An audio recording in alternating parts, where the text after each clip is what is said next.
Assalamualaikum warahmatullahi wabarakatuh.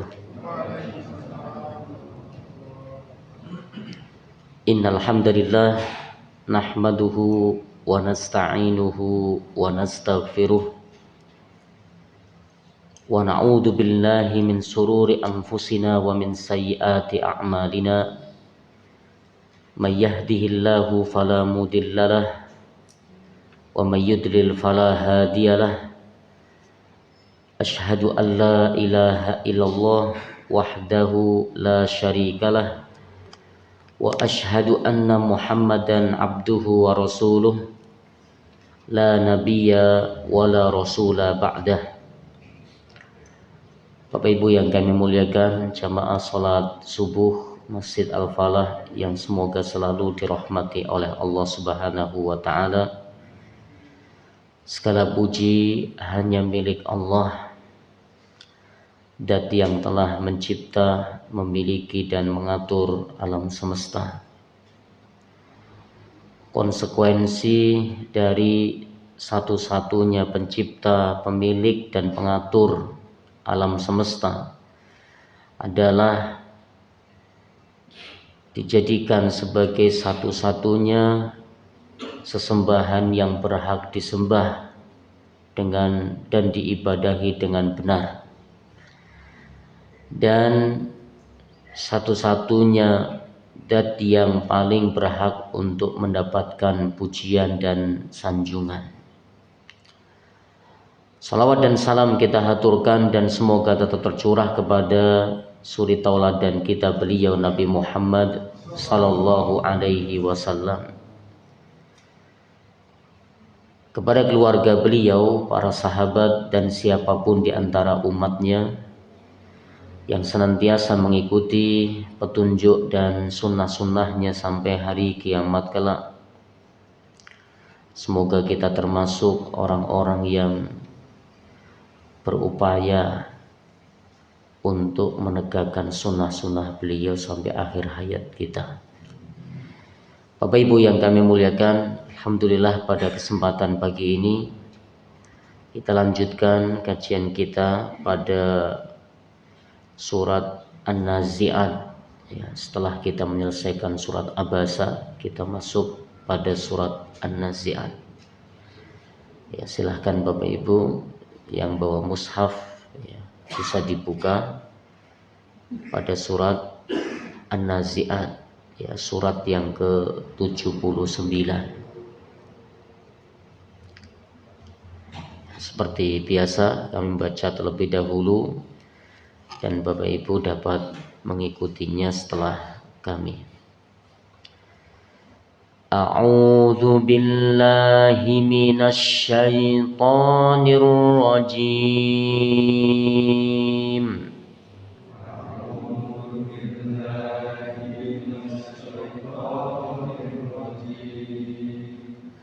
Bismillahirrahmanirrahim.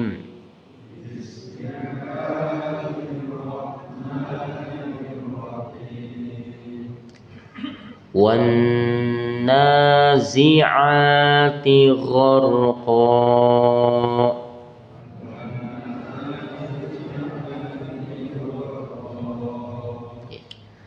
Nun sewu, pada awal ayat ini ya kita ketemu dengan huruf nun yang bertasdid, maka cara membacanya masuk ditekan selama 2 harokat. Wan nazi'ati gharqa. Monggo.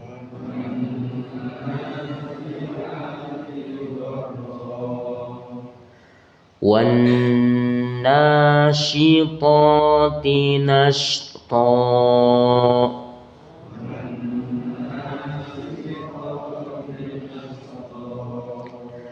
Was-sabihati sabha.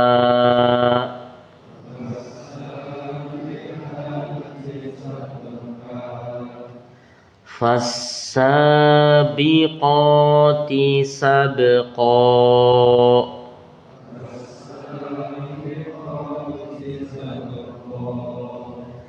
falmudabbirati amra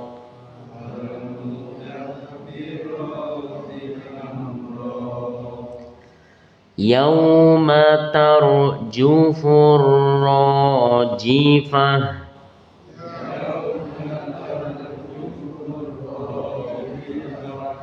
tatba'uha radifah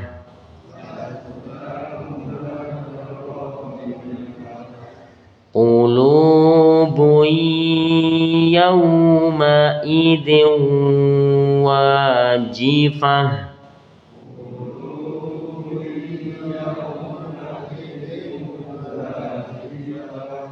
absaruha khashi'ah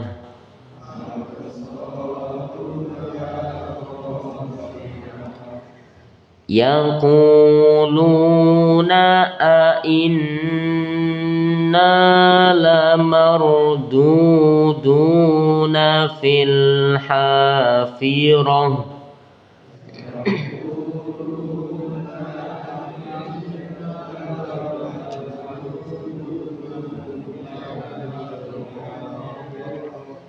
Aida kunna idhaman nakhirah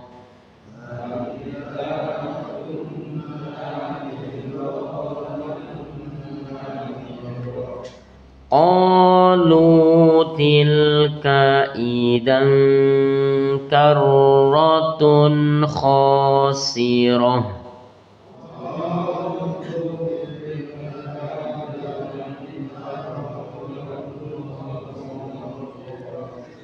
fa innama hiya zajratun wahidah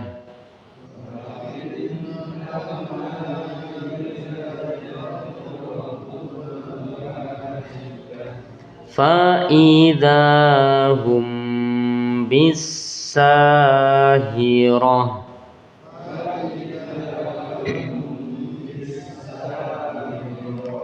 Baik, kita terjemahkan perkata dari basmalah.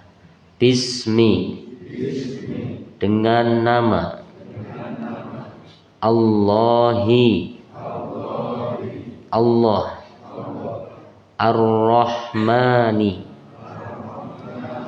yang maha pengasih, Ar-Rahimi, lagi maha penyayang, wan nazi'ati, demi malaikat-malaikat yang mencabut nyawa, gharqan, dengan keras, wan nasyitati, dan malaikat-malaikat yang mencabut nyawa, nashton, dengan lemah lembut, wassabihati, dan malaikat-malaikat yang turun dari langit, sabhan, dengan cepat, fassabiqati, dan malaikat-malaikat yang mendahului, sabqan, dengan kencang, fal mudabbirati, dan malaikat-malaikat yang mengatur, amron, urusan dunia. Bapak Ibu yang kami muliakan, alhamdulillah kita membahas surat An-Nazi'at, yang berarti di juz amma ini kita tinggal 2 surat lagi, An-Nazi'at dengan surat An-Naba.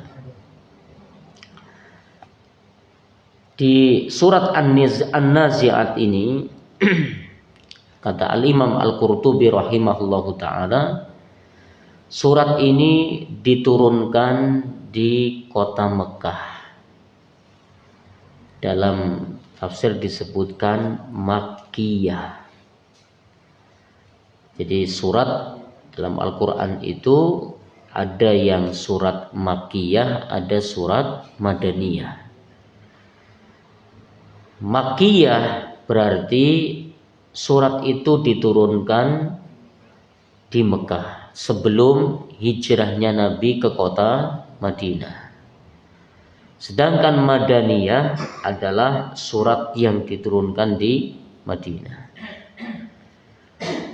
Di antara ciri khas dari surat Makkiyah adalah surat-surat tersebut banyak menceritakan tentang beriman kepada Allah, iman kepada Rasulnya, dan iman kepada hari kebangkitan atau hari kiamat.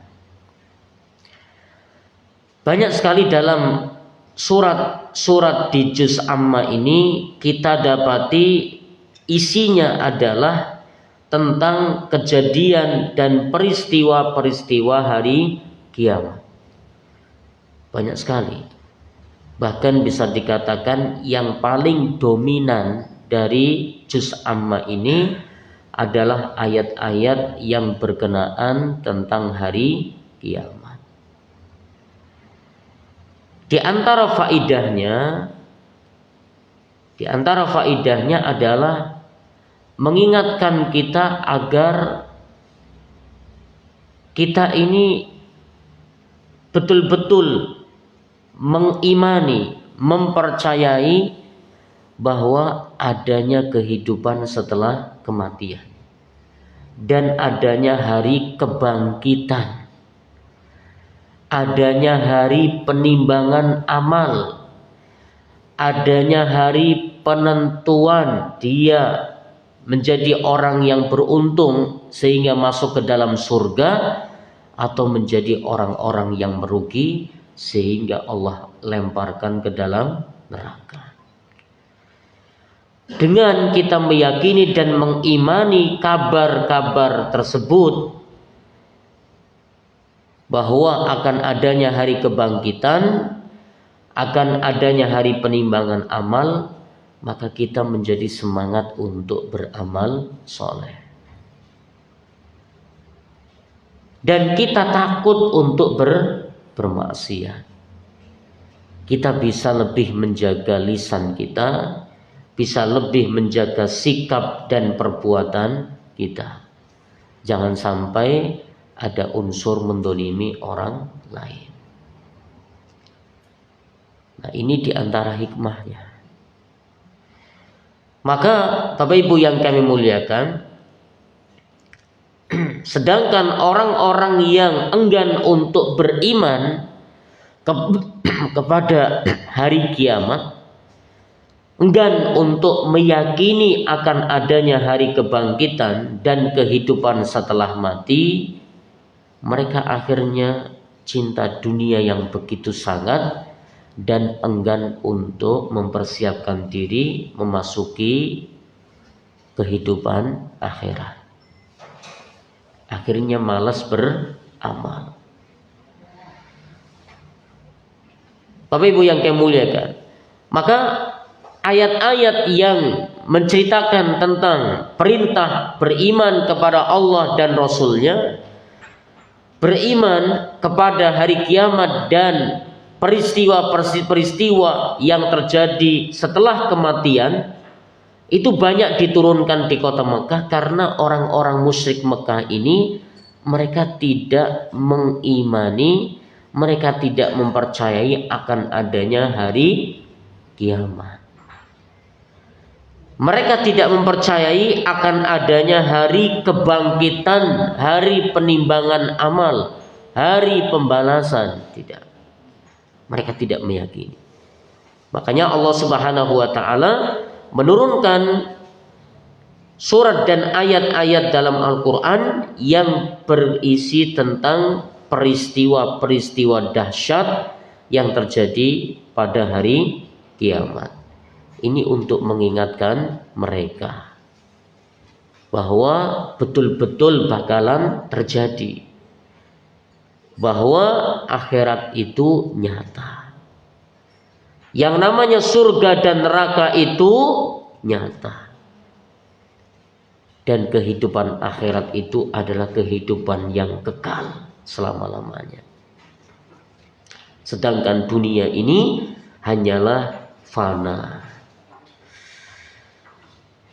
Nah, termasuk Bapak Ibu yang kami muliakan, termasuk surat An-Nazi'at ini Allah Subhanahu wa taala juga menceritakan tentang hari kiamat.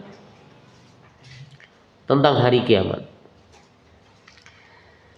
Di awal pembukaan surat An-Nazi'at ini Allah Subhanahu wa taala mengawalinya dengan kalimat-kalimat sumpah.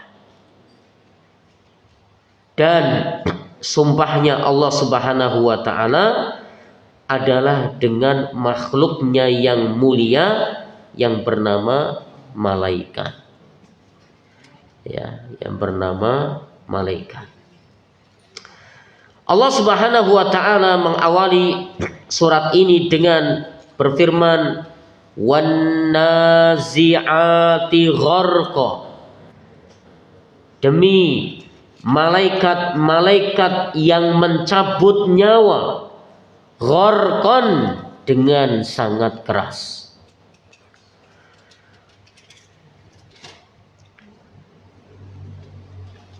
Bapak Ibu yang kami muliakan, karena kata para ahli tafsir, wan nazi'ati gharqa, demi malaikat-malaikat yang mencabut nyawa dengan sangat keras, di sini adalah proses para malaikat mencabut nyawa orang-orang kafir. Ya, para malaikat mencabut nyawa orang-orang kafir dengan pencabutan yang sangat keras. Hal ini sebagaimana Nabi Shallallahu Alaihi Wasallam sabdakan dalam sebuah hadis yang cukup panjang. Wa innal abda al-kafira idza kana fin qita'i minad dunya wa ikbalin minal akhirah. Sesungguhnya hamba-hamba yang kafir jika telah terputus dari dunia dan menuju ke alam akhirat, nazala ilaihi minas sama'i malaikatun, maka turun dari langit malaikat-malaikat. Wa fi riwayatin ghiladun shidadun, dalam riwayat yang lain turun malaikat dari langit, malaikat yang kasar dan keras, lagi malaikat yang hitam wajahnya, sudul wujuh, ya, hitam wajahnya. Ma'ahumul musuh, bersama para malaikat ini pakaian yang tebal, yang kasar, disebutkan pakaian itu dari api neraka. Wa fi riwayatin minan nar, ya, pakaian itu dari neraka. Fayajlisuna minhu muddal basar, maka malaikat itu pun duduk di dekat orang kafir ini sejauh mata memandang. Thumma yaji'u malakul maut, kemudian datanglah malaikat pencabut nyawa. Hatta yajlisa inda ra'sihi, sehingga malaikat pencabut nyawa ini duduk di sisi kepalanya. Fayaqulu, lalu berkata, ayyatuhan nafsul khabithah, wahai jiwa yang buruk, ukhruji, keluarlah, ila sakhatin minallahi wa ghadab, menuju murka Allah dan kemarahannya. Ya, menuju murka Allah dan kemarahannya. Qala fatafarraqu fi jasadihi. Kemudian jiwa yang buruk tersebut tersebar, menyebar di sekujur tubuhnya orang kafir ini. Fayantazi'aha kama yanzihu as-sufud. Kemudian malaikat pencabut nyawa ini pun mencabutnya sebagaimana dicabutnya as-sufud, besi yang tajam yang digunakan untuk mengaitkan daging. Itu seperti pancing. Ya, pancing itu kan ujungnya seperti ini. Ya, jadi tidak hanya lurus, namun ujungnya seperti ujung anak panah. Itu kalau sudah menancap di daging, mungkin saat nancapnya lebih mudah, tapi begitu ditarik luar biasa sakitnya. Maka malakul maut ini, malaikat pencabut nyawa ini, mencabut ruh orang kafir ini dari jasadnya seperti mencabut besi yang ada, ya, geriginya atau ada seperti mata pancingnya ini, mata anak panah ini, ya, mencabut besi yang ada mata anak panahnya ini dari daging. Karena tadi ruh itu kan sudah menyebar di sekujur tubuh. Kemudian dicabut dengan sangat keras.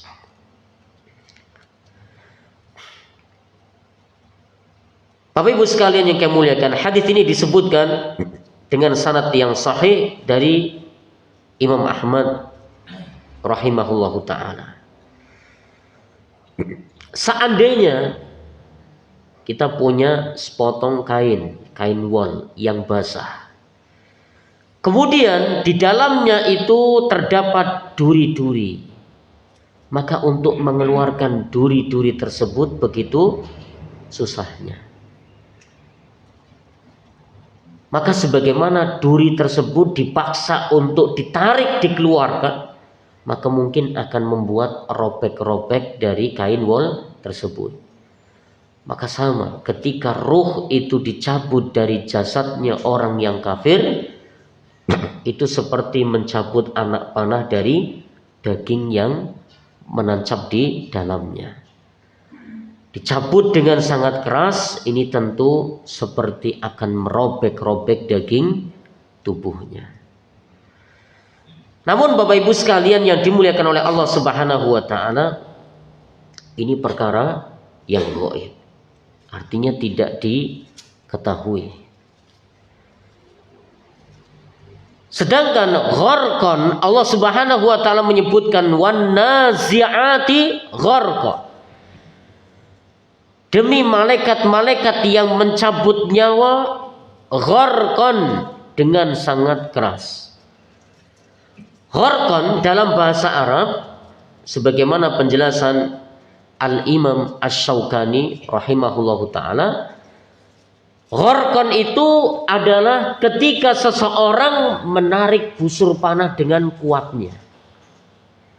Orang kalau mau manah supaya hasil panahannya ini jangkauannya lebih jauh, itu tentu tarikannya akan sekencang mungkin, semaksimal mungkin ditarik.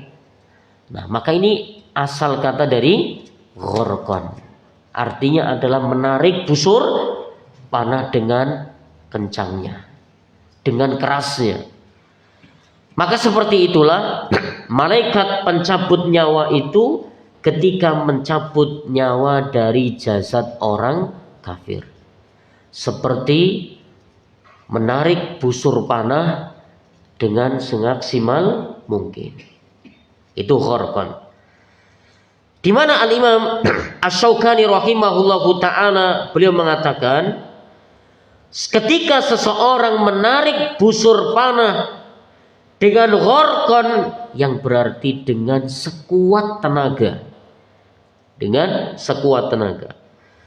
Maka seperti itulah para malaikat mencabut nyawa orang kafir dengan sekuat-kuatnya. Nyawa itu dicabut dari tubuh orang kafir. Maka Allah Subhanahu wa taala menyebutnya wan nazi'ati gharqa. Demi malaikat-malaikat yang mencabut nyawa dengan sangat keras adalah ketika mencabut nyawa orang-orang kafir. Sebagaimana Allah Subhanahu wa taala berfirman, "Walau tara id yatawaffal ladzina kafarul malaikatu yadribuna wujuhahum wa adbarahum waduku adabal hariq."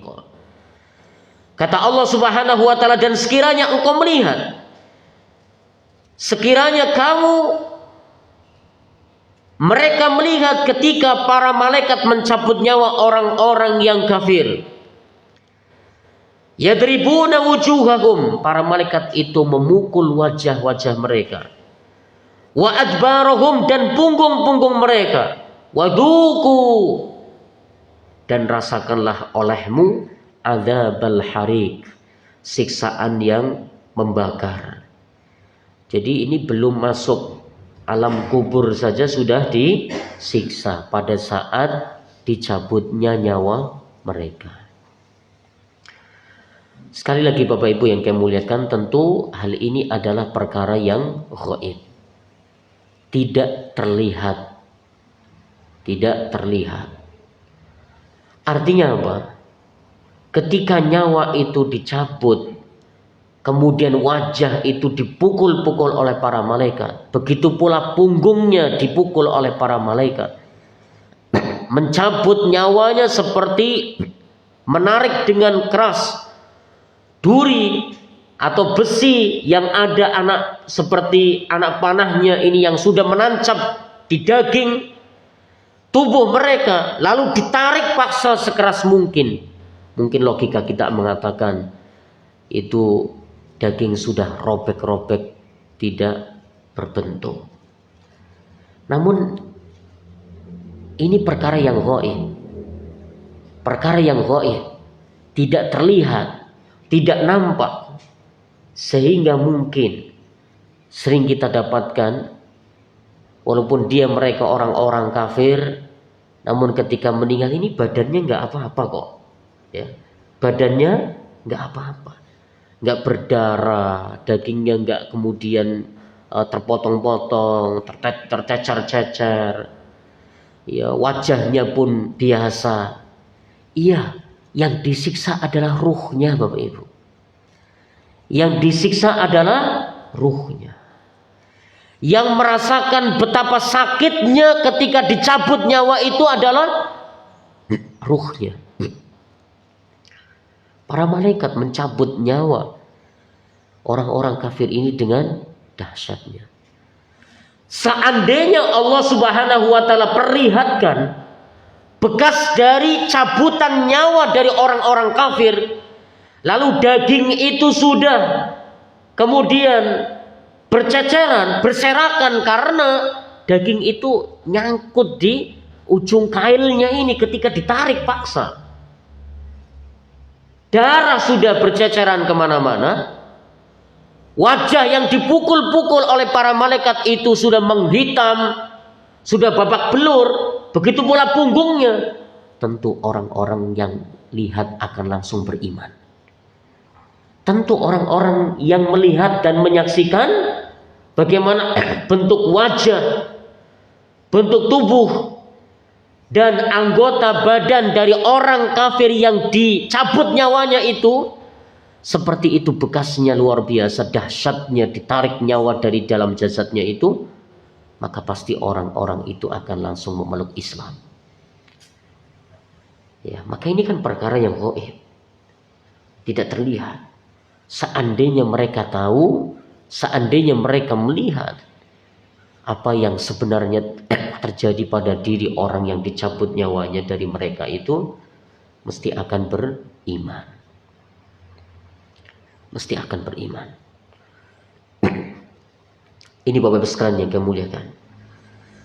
Jadi walaupun nampak kita melihat jasadnya itu seperti orang yang tenang, ya, seakan-akan dicabut nyawanya itu nggak kerasa. Ya karena badannya, tubuhnya ini nggak ada bekas sama sekali. Tapi kita katakan itu yang merasakan betapa sakitnya saat dicabut adalah ruhnya. Adalah ruhnya. Lagi-lagi ini adalah perkara yang gaib. Namun Allah sebutkan dan wajib kita imani. Wan-nazi'ati gharqa. Demi malaikat-malaikat yang mencabut nyawa dengan sangat keras, yaitu mencabut nyawa orang-orang yang kafir.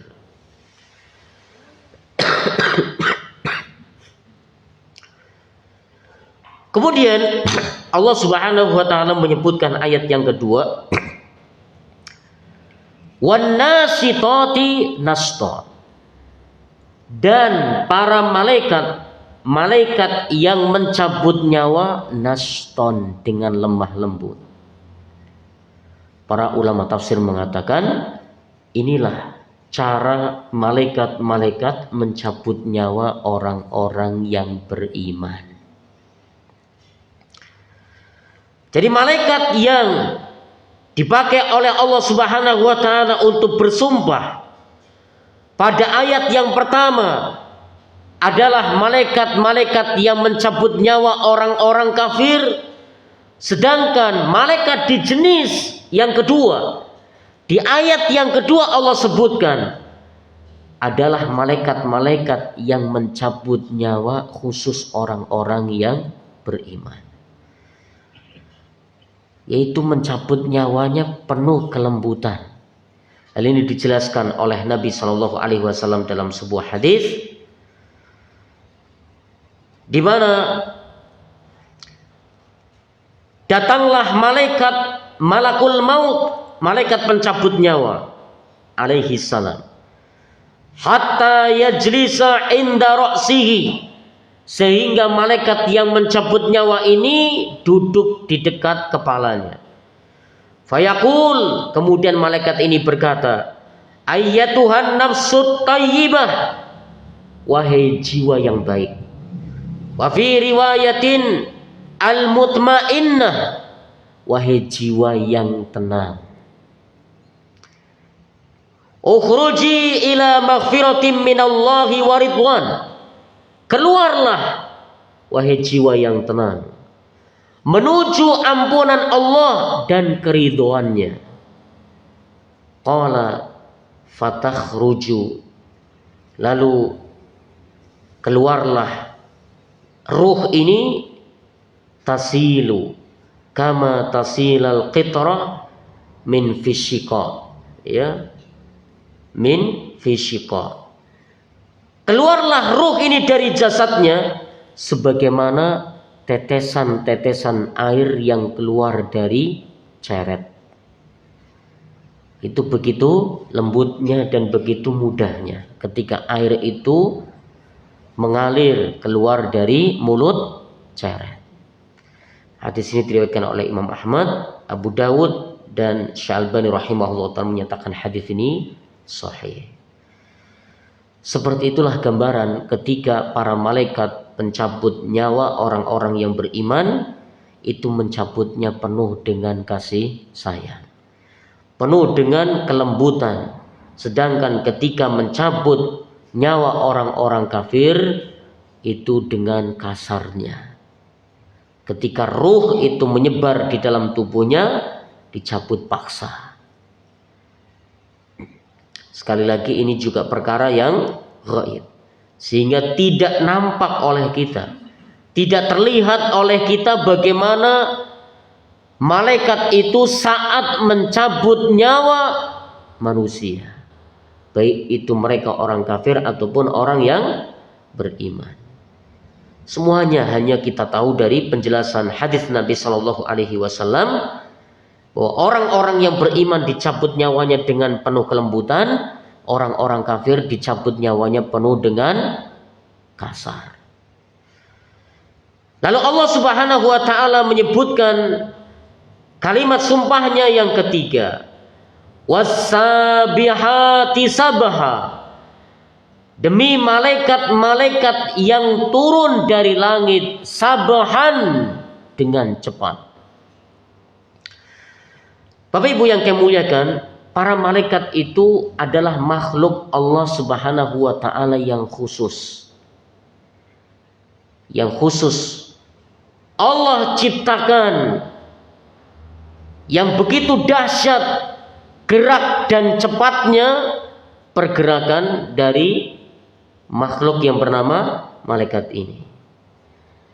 Ini menunjukkan wasabihati, demi malaikat-malaikat yang turun dari langit sabahan, dengan cepat.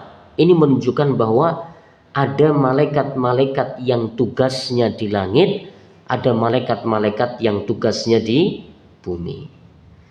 Sedangkan malaikat-malaikat yang tugasnya di langit, pada saat turun menuju ke bumi, begitu cepatnya gerakan mereka.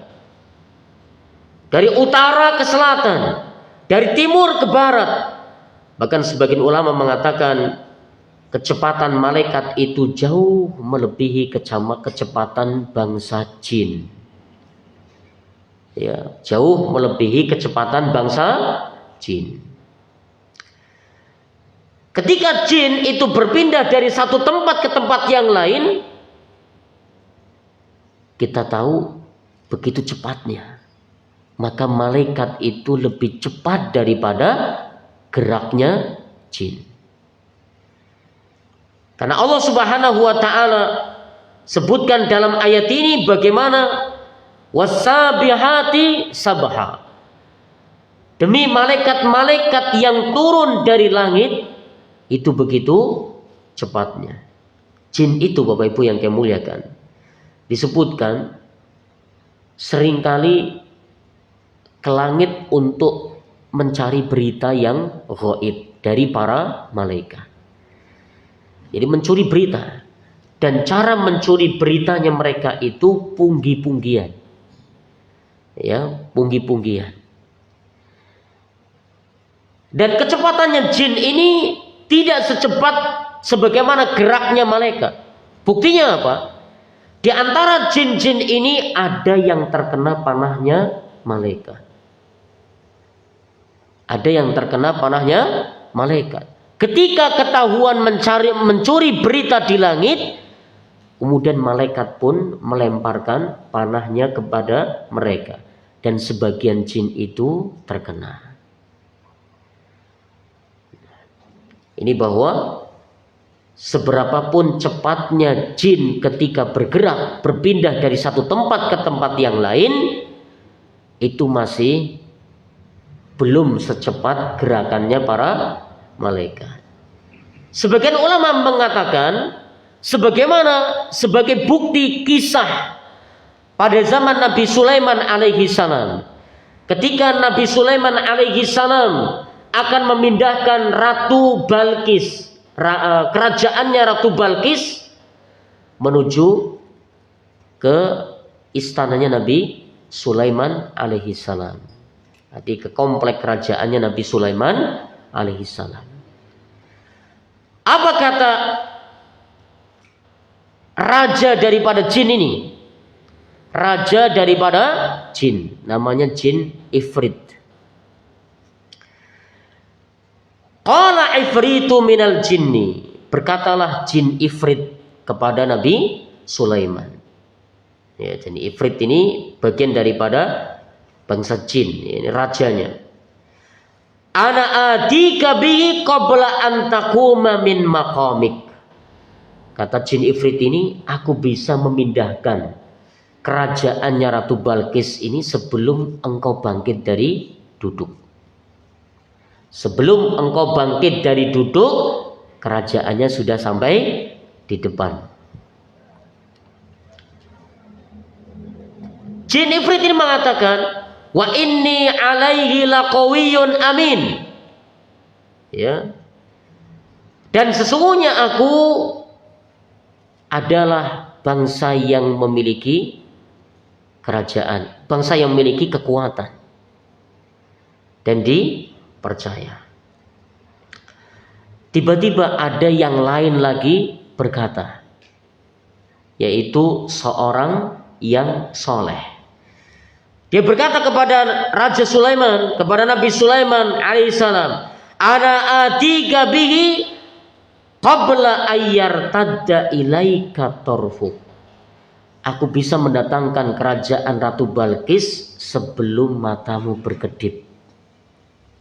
Masya Allah, ini kecepatan yang luar biasa.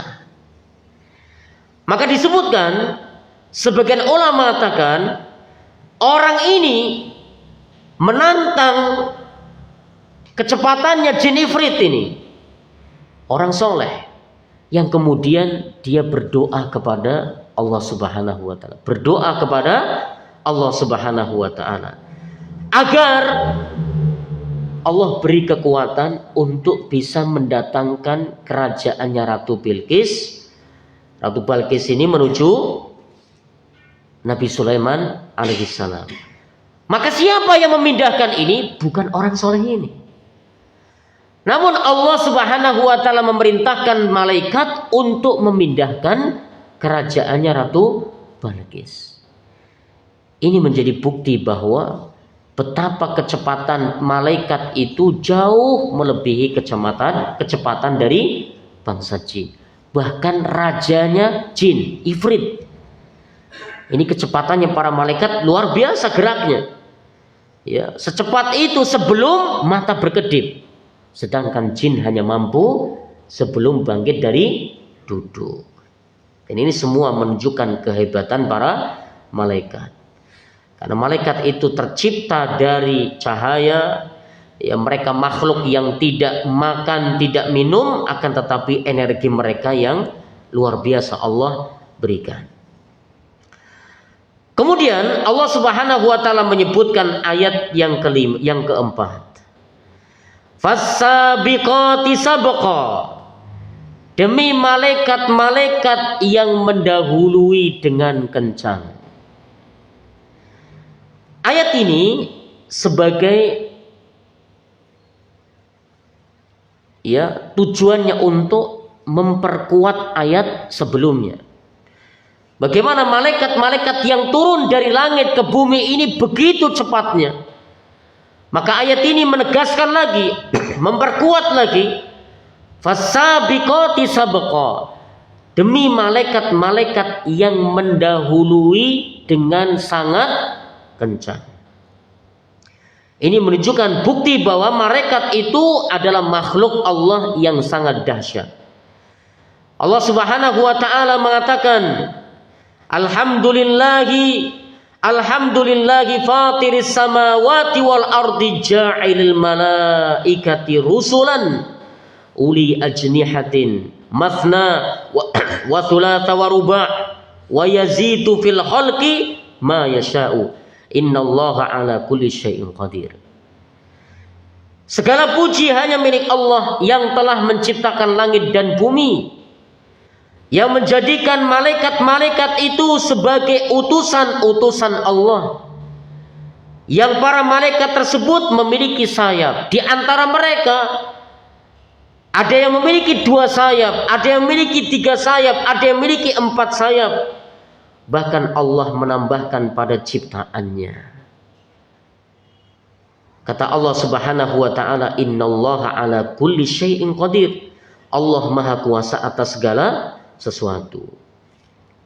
Ini Allah menceritakan bagaimana penciptaan Allah. Allah menciptakan makhluk dari jenis malaikat. Itu masing-masing mereka memiliki sayap.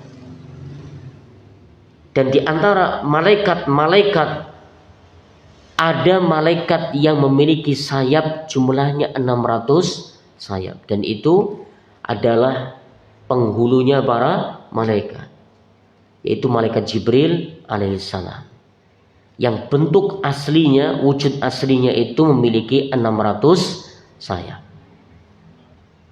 Dan Nabi Shallallahu Alaihi Wasallam hanya diperlihatkan oleh Allah bentuk dan wujud asli malaikat Jibril hanya 2 kali. Hanya 2 kali. Itu ketika menerima wahyu kenabian dan ketika Isra dan Mi'raj. Adapun selebihnya malaikat Jibril turun kepada Nabi Shallallahu Alaihi Wasallam ini dengan menjelma seperti manusia. Ya, sebagaimana di antara sahabat yang pernah, artinya malaikat Jibril ini menyerupai seorang sahabat yang ganteng yang bernama Dihyah Al-Kalbi, ya, ketika ingin mengajarkan kepada Nabi Shallallahu Alaihi Wasallam sesuatu tentang rukun Islam dan rukun iman. Jadi malaikat Jibril seringkali turun kepada Nabi SAW itu dalam bentuk wujud manusia.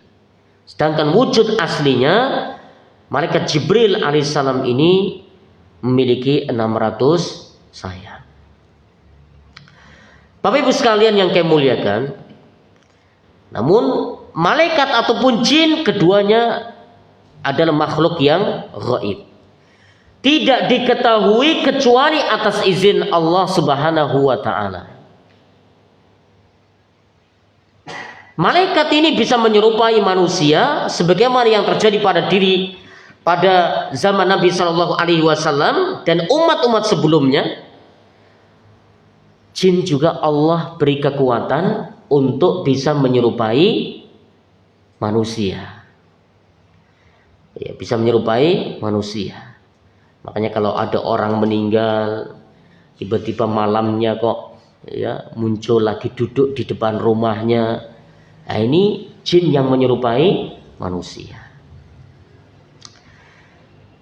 Namun malaikat ini makhluk yang lebih gaib daripada jin. Makhluk yang lebih gaib daripada jin. Buktinya apa? Jin itu meskipun dia makhluk yang gaib, seringkali manusia itu merasakannya. Ketika misalnya dilanda rasa takut, ya, ini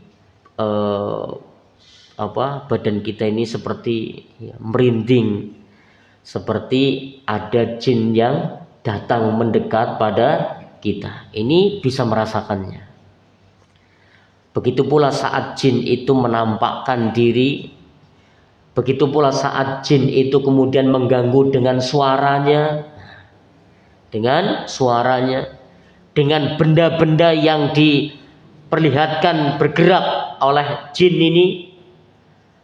Tapi kalau malaikat tidak, ya malaikat tidak. Ini menunjukkan bahwa malaikat itu lebih gaib daripada jin. Lebih gaib daripada jin. Namun malaikat ini ya benar-benar ya tidak pernah, kalau manusia biasa tidak pernah bisa melihatnya kecuali para nabi dan rasul. Lalu terakhir Allah Subhanahu wa taala menyebutkan fal mudabbirati amra. Demi malaikat-malaikat yang mengatur urusan-urusan. Bapak Ibu yang kami muliakan, di dalam ayat ini menunjukkan bahwa ada malaikat-malaikat yang memiliki tugas tertentu dan ini tidak dimiliki oleh malaikat yang lain. Gunung ada malaikat yang sendiri yang menjaga dan mengatur. Hujan ada malaikat sendiri yang menjaga dan mengatur. Tumbuh-tumbuhan begitu pula. Dan semuanya, di laut, daratan, gunung, di langit, di bumi, maka ada malaikat yang mengatur dan menjaganya. Namun malaikat-malaikat yang mengatur dan menjaga itu semua tidak diberikan otoritas penuh, kecuali mereka sesuai dengan apa yang Allah perintahkan. Sesuai dengan apa yang Allah perintahkan. Sebagaimana ketika malaikat yang menjaga bukit gunung di kota Taif, Ketika Nabi SAW berdakwah di sana, kemudian diusir, lalu dizalimi, ya dilempari batu sampai beliau berdarah. Allah utus malakul jabal, malaikat yang menjaga gunung Taif, datang kepada baginda Nabi SAW mengatakan, wahai Muhammad, aku adalah malaikat penjaga gunung, aku diutus oleh Rabbmu untuk menyampaikan kepadamu, jika engkau menghendaki, aku timpakan, aku angkat gunung ini, lalu aku timpakan kepada penduduk kota Taif. Artinya Bapak Ibu yang kami muliakan, malaikat-malaikat ini memiliki tugas dengan urusan-urusan sendiri-sendiri, namun bukan diberikan otoritas penuh, sesuai dengan apa yang Allah perintahkan. Selagi Allah perintahkan, tidak akan pernah membangkang, tidak akan pernah menolak. Ini Bapak Ibu yang kami muliakan, ya, pembukaan dari surat An-Nazi'at ini Allah membuka dengan kalimat-kalimat sumpahnya. 5 kalimat sumpahnya ini semua dengan sumpah dengan makhluk yang mulia yang bernama malaikat. Semoga ini menjadi menambah keimanan kita kepada Allah Subhanahu wa taala dan hari akhir, sehingga menyemangati kita untuk menambah amal soleh dan membekali diri untuk hari akhirat, kehidupan setelah kematian. Wallahu a'lam bishawab. Mari kita tutup dengan baca doa kafaratul majlis. Subhanakallahumma bihamdika asyhadu an la ilaha illa anta astaghfiruka wa atubu ilaik. Assalamualaikum warahmatullahi wabarakatuh.